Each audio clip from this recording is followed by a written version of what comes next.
You decide to go for a walk, and as you pass from location B to location A, you can't help but to notice something. You notice that the grass at location B is taller than the grass at location A. You just made an observation. Now, a normal person would probably just keep walking and not think much of this.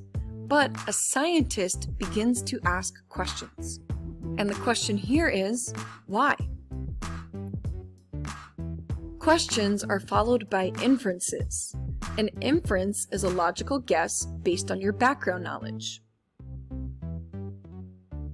Do you have any possible explanations for what we've observed? Pause the video and come up with a list. Maybe location A receives less sunlight than location B. Or maybe location B receives more water. Perhaps the soil quality at location A is poor. Or maybe there's a population of herbivores that's eating the grass. Could it simply be that location A is mowed and location B is not? We just came up with a list of variables. A variable is any factor that can be changed or controlled. And when it comes to designing an experiment, it's important to focus on one variable at a time. Let's look at an example. So it was quarantine and I put on a couple extra pounds that I decided I needed to lose. I was watching TV and I saw a great infomercial for a weight loss pill, and I decided to give it a go.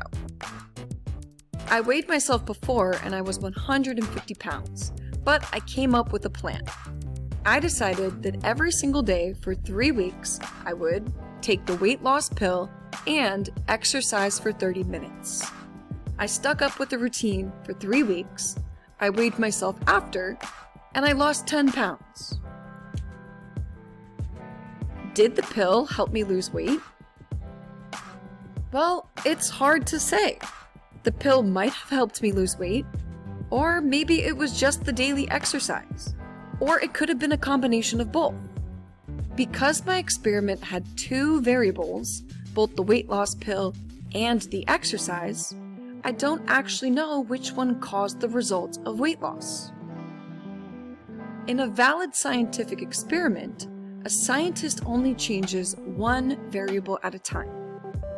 For the sake of our example, let's choose water.